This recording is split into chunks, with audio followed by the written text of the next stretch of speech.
I came home early to surprise my daughter, but it was my ex-wife's greeting that I wasn't ready for, and it broke something open in me I'd spent 3 years pretending was sealed shut. I'm Adam Hale, 36, a structural engineer who just spent 9 months building a bridge in Alaska so I wouldn't have to keep handing my little girl across a doorway every other Sunday to a woman I divorced but never stopped loving. The plan was simple: come home early, surprise my daughter, watch her come barreling down the hallway in her socks. But when I unlocked the door of the house that used to be mine, my daughter wasn't the one waiting.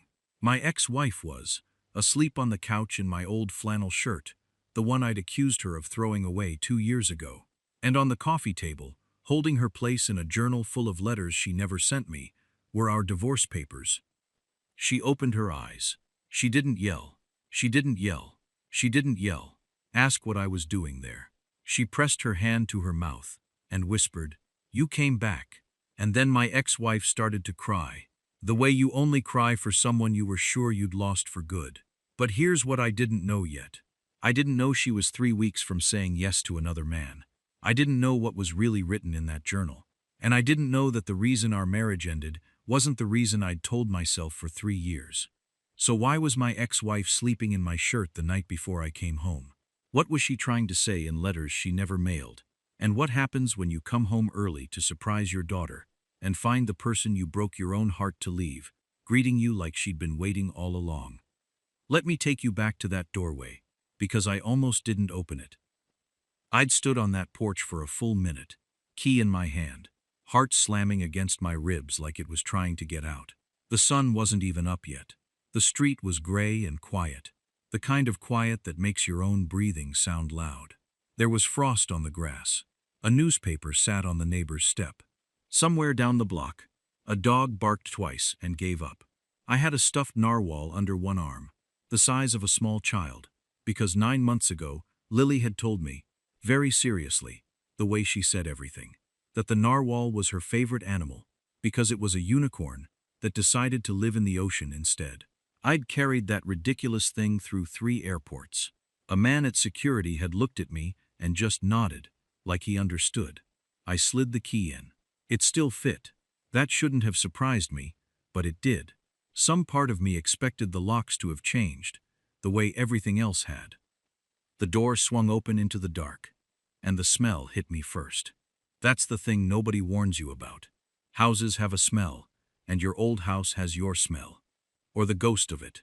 Coffee and cinnamon and that lavender stuff Nora put on the windowsills. 9 months in a freezing metal trailer in Alaska, breathing diesel and cold, and one breath of that hallway nearly put me on my knees. I stepped inside. I was going to be quiet. I was going to sneak to Lily's room and wake her up gently and watch her face do the thing kids' faces do when the world surprises them in a good way. Then I saw the couch, and I forgot how to move. She was curled up under a thin blanket, one bare foot sticking out, her dark hair spilled across the cushion, and she was wearing my shirt, the gray flannel, the one I'd torn the house apart looking for 2 years ago, the one I'd actually argued with her about. I'd said she threw it out. She'd said she'd never touch my ugly lumberjack shirt, and I'd believed her, and I'd let it go. She hadn't thrown it out. She'd been sleeping in it. I should have backed out of the room right then, given her some dignity. But my eyes dropped to the coffee table, and that's where everything I thought I knew came apart. There was a journal lying face down to keep its place, soft, worn corners, a pen clipped to the cover, and the thing she was using as a bookmark, the thing tucked between those pages, was a folded stack of legal paper I would have recognized anywhere. Our divorce papers. She'd been using the end of our marriage to mark her place in a notebook full of God knows what. My chest did something complicated. I'm not a man who cries easily. I'm a man who builds things. Bridges, beams, structures that hold weight so other people can cross safely without ever thinking about what's underneath them. I spent my whole marriage being the thing underneath, the quiet support, the guy who held it together. And standing in that dark living room, I felt the whole structure of my own story start to tremble. Because if she didn't love me anymore, if she was over it, the way I'd told myself she was, the way I'd told myself I was, then why was she sleeping in my shirt? Why was our divorce sitting in her hands like a wound she kept reopening? I took one step closer, just one, and the floorboard groaned. That one cursed board, right where the hallway met the living room. The one I always meant to fix and never did. The one Nora used to tease me about. The one that announced me every single time I tried to creep in late from work. It groaned under my foot like it had been waiting 9 months to give me away. Nora's eyes opened. For 1 second, one long, impossible second, she just looked at me. No fear, no shock, no question. She looked at me the way you look at someone in a dream you don't want to wake up from. Soft, open, like I belonged there. And then she woke up the rest of the way, and I watched reality crash into her face. Her eyes went wide, her lips parted, her hand came up slowly, pressing against her mouth, like she could hold something in. I braced for it. I braced for "What are you doing here?" I braced for anger, for the cold, polite voice she used at the door every other Sunday, the one that never once let me back inside. Instead, she whispered, "You came back." 3 words, barely louder than a breath. And then she started to cry. Not the careful kind. Not the dab your eyes, hold it together kind we'd both gotten so good at during the divorce. This was the real thing. Her shoulders shook. She pulled the blanket up against her face, my shirt against her face, and cried like something that had been locked up for 3 years had finally, all at once, broken loose. The narwhal slipped out of my arms and flopped onto the rug. I didn't even notice it fall. "Hey," I said, and my own voice came out wrecked. "Hey, hey, it's just me. It's okay. I'm here." "You weren't," she gasped, wiped her face with my sleeve, laughed and cried at the same time. "You weren't supposed to be here until Friday. I caught an early flight. I wanted to surprise. Lily made you a banner." She let out that broken laugh again. "It's not finished. It only has one low. In welcome, it says, 'We come home.' And I'm not going to lie to you. Standing there, in the dark, in the house that used to be mine, listening to the woman I'd divorced cry into my old shirt and tell me about a half-finished banner my daughter made, every single thing I'd told myself in Alaska fell apart. I'd told myself I'd let her go. I'd told myself the distance had healed me. I'd told myself we were 2 good people who simply couldn't work, and that leaving was the brave thing, the kind thing, the adult thing. I'd told myself a lot of things, but none of them explained why my heart was pounding. None of them explained the shirt, and none of them, explained the look on her face when she opened her eyes and saw me, before she remembered she was supposed to be over me too. She wiped her eyes and tried to smile and said, "I must look insane right now." "You look," I stopped. "Like home," I almost said. I swallowed it. But her eyes had already dropped. To the coffee table, to the journal, to the divorce papers sticking out of it. And her whole body went still. "Adam," she said, and her voice had changed completely. "There's something I have to tell you before Lily wakes up." "Before Lily wakes up," Nora said again, and she sat up slowly, pulling the blanket around her like armor. "Sit down, Adam. Please, if you're standing when I say it, you'll do the thing where you nod and leave the room." That landed harder than she knew, because that was exactly what I used to do. The nodding, the leaving, the walking out of every hard conversation we ever had. So I sat, on the edge of the armchair that used to be mine, that still had the worn spot where I always sat, and I waited. She wrapped her hands around a mug of cold coffee on the table, not to drink it, just to hold something. Outside, the sky was turning from gray to a thin, pale gold. A garbage truck groaned down the street. Normal life, waking up, while my whole world held its breath. "There's a man," she said. 2 words, and the floor dropped out of my stomach. "His name is Daniel," she went on, fast now, like she had to get it out before she lost her nerve. "He coaches Lily's soccer. He's good, Adam. He's kind. He fixed the gutter, the one we fought about for 2 years. He just fixed it, didn't make it a thing." She laughed, but it cracked in the middle. "And 3 weeks ago he asked me if I thought I'd ever be ready to move to Denver with him." Her eyes came up to mine. "He's going to propose. I know he is." I didn't say anything. I couldn't. There was a narwhal lying face down on the rug between us, and I stared at it like it might tell me what to do. And I was going to say yes, she whispered. Was. Past tense. I heard it. I think she heard me hear it. Then why are you crying? I asked. My voice came out quiet and rough. Why are you wearing my shirt, Nora? Why is our divorce sitting in that notebook like a bookmark? She looked down at the journal. Her thumb ran along its soft, beaten-up corner.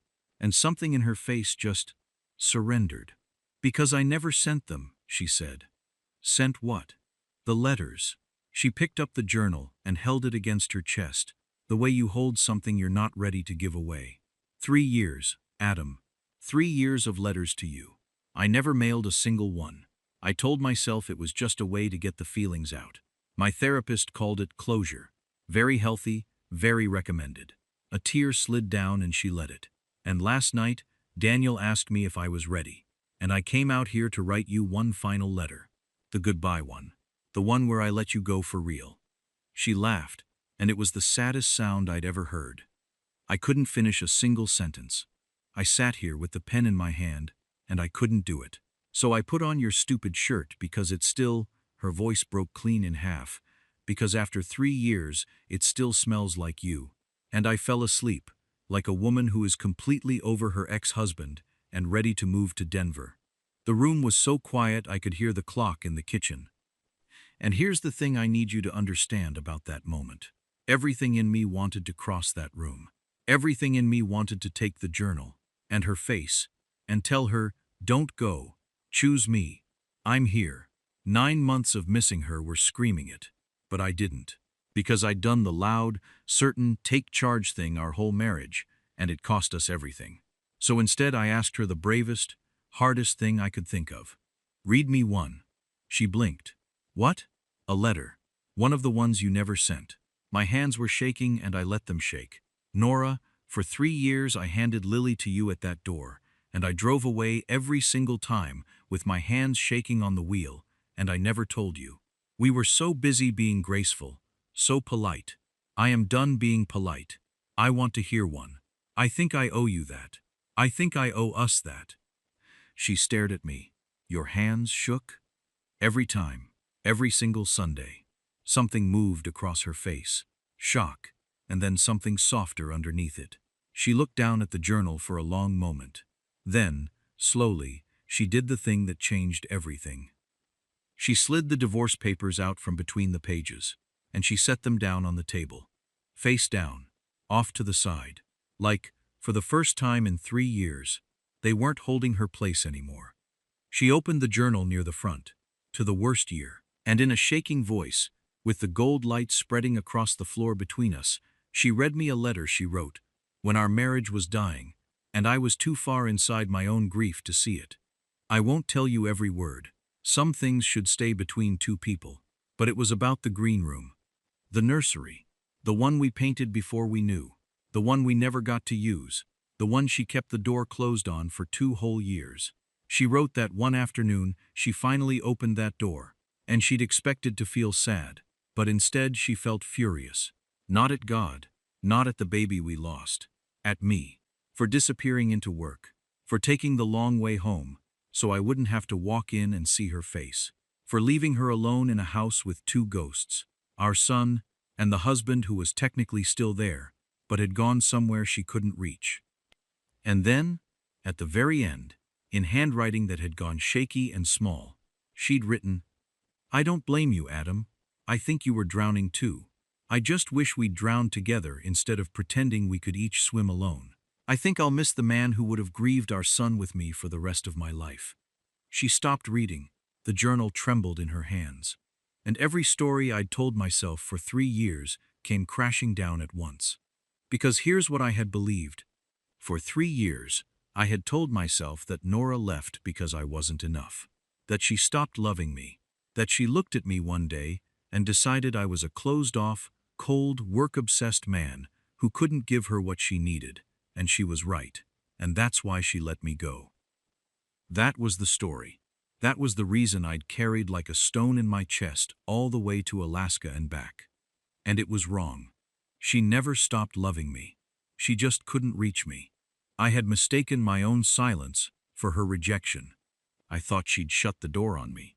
The truth was, I'd locked myself in a room and called it strength, and she'd spent 3 years writing letters to the man on the other side of the wall, hoping he'd come out. I thought you stopped loving me, I said. My voice didn't work right. When you asked for the divorce, I thought I'd become a man you couldn't love anymore. Nora looked up, stunned. Adam, I asked for the divorce because I couldn't keep loving a ghost. You were right there, and you were already gone. I didn't stop loving you. I was just so tired of loving someone who wasn't in the room. I was in the room, I said. I couldn't look at you without seeing him. Every time I looked at your face, I saw Sam. And it hurt so bad I started looking away. And then I couldn't stop looking away. She made a sound, half sob, half something breaking open, and pressed her hand over her mouth. You never said that, she whispered. In all those years, you never once said that. I didn't have the words. I went to Alaska, and I built a bridge, and I cried about our son to a counselor named Greg twice a week, for 9 months, until I finally found them. I leaned forward, elbows on my knees, the way you do when you've stopped holding yourself up out of pride. I'm not the man who walked out that door, Nora. I went and I got the words. I came back to use them. And right then, right at the exact moment, the whole world felt like it was about to crack open into something new. A small voice said from the hallway, Dad? We both turned. Lily stood at the edge of the hall in dinosaur pajamas, her hair a wild mess, one sock on and one sock off, staring at me like she'd conjured me out of a dream and didn't trust her own eyes. And behind her, taped crooked to the wall, was the unfinished banner. We come home. Lily's chin started to wobble, and then she said the thing that nearly finished us both. I told Mr. Daniel you'd come back, she whispered. He said maybe, but I knew. And she ran. Lily hit me at full speed. She crossed that living room like a rocket, socks slipping on the hardwood, and crashed into my chest so hard the air left my lungs. Her arms locked around my neck. Her face buried itself under my jaw, and she held on like she was making sure I couldn't disappear again. I wrapped both arms around her and pressed my face into her wild, messy hair, and I breathed her in. Pancakes and sleep and the strawberry shampoo she'd had since she was a baby. And for the first time in 9 months, the cold that had lived in my chest since Alaska finally cracked.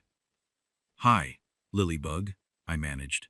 She pulled back just far enough to put both her small hands on my cheeks, squishing my face, checking I was real. You're solid, she announced, amazed. I'm solid.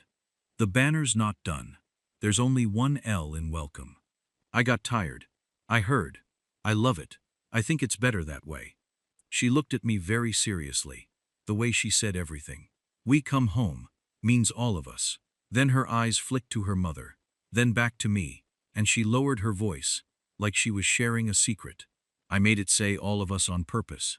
Behind her, Nora let out a sound that was half laugh, half sob, and I understood, in that second, that my 7-year-old daughter had been quietly fighting for this family the entire time I'd been gone. While 2 grown adults wrote letters they never sent, and slept in each other's shirts, and told themselves stories about being over it, a little girl in dinosaur pajamas had simply refused to believe it was over. Mr. Daniel is nice, Lily said, climbing into my lap and getting comfortable, settling in like she'd been waiting 9 months for a lap to sit in. But he doesn't know that you only like the orange juice without the bits in it, and he doesn't know the floor song. She pointed at the hallway. That floor. It goes, You taught me it was the house saying hi. I looked over her head at Nora. Nora was crying again, but she was smiling through it now, and she mouthed 2 words at me across the room. She remembers. Here's the thing about a moment like that. The easy version of this story, the one you'd see in a movie, is that I lean across the couch, and I kiss Nora, right there, and the music swells, and the credits roll, and I'm not going to lie to you, every cell in my body wanted to. But I didn't. Because a kiss in that moment would have been a beautiful lie. We broke something real, the 2 of us. We broke it slowly, over years, by going silent when we should have reached for each other. And you don't fix that with one dramatic morning and a stuffed narwhal on the floor. You fix it by doing the hard, boring, uncinematic work of actually showing up. Every day, on purpose, even when it's not a surprise, even when nobody made a banner. So instead of kissing her, I set Lily gently on the couch beside her mother, and I picked up my phone, and I handed it to Nora. "Call him," I said. She stared at me. "What?" "Call Daniel. Today. Not because of me. Because you already know." I held her eyes. "You knew before I walked through that door. You couldn't finish the goodbye letter, Nora. You fell asleep in my shirt. You don't say yes to one man while you're still writing to another. He's a good man. He deserves your whole heart. And your whole heart's been sitting in that journal for 3 years." She looked at the phone. She looked at Lily. She looked at me. And she made the call. I took Lily to the kitchen so she wouldn't hear. And I made her orange juice. The kind without the bits. And we worked on the second L of the banner together, while, in the other room, her mother gently, kindly, tearfully, ended things with a good man who deserved the truth. I only caught pieces. You were never the question, Daniel. The question was always whether I'd let myself go back to the door I never really walked away from. When she hung up, I heard her cry a little. Ending things with someone good hurts, even when it's right. Especially when it's right. Then she came into the kitchen, eyes red, and she looked at me, and she said the bravest thing of the whole morning. "I'm not falling back into you because the timing was dramatic, Adam. We don't get to skip the work. I'm not letting Lily watch us try and fail. So if we do this, we do it slow. We do the parts we ran past the first time." "Slow," I said. "I want slow. I want to do every part we skipped. You're going to keep going to therapy. I already called Greg from the airport.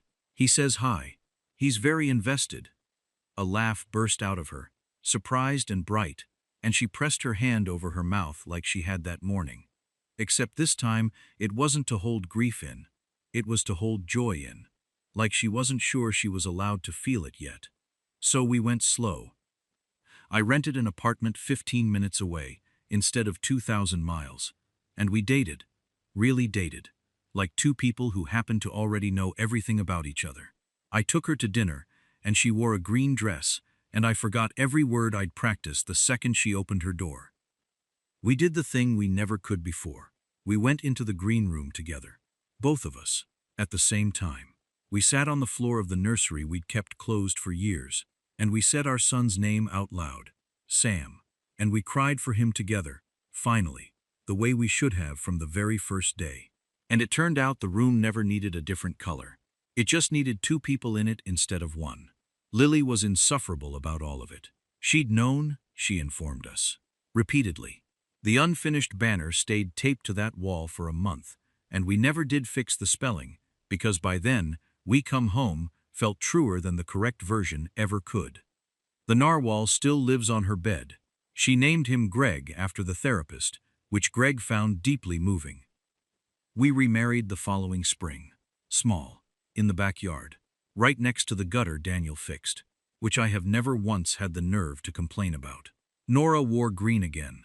Lily was the flower girl and took the job so seriously she audited the petals and demanded a recount. And when the officiant got to the part, for better or for worse, Nora caught my eye, and we both nearly came apart, because we already knew exactly how bad the worst could get. We'd lived it. We'd buried a child inside it. We'd lost each other inside it. And we'd found our way back to the door anyway. About a week after I came home, I found my old gray flannel, folded on the foot of my bed, with a note pinned to it, in Nora's handwriting. It said, "I kept this for 3 years, because it still smelled like the man I married.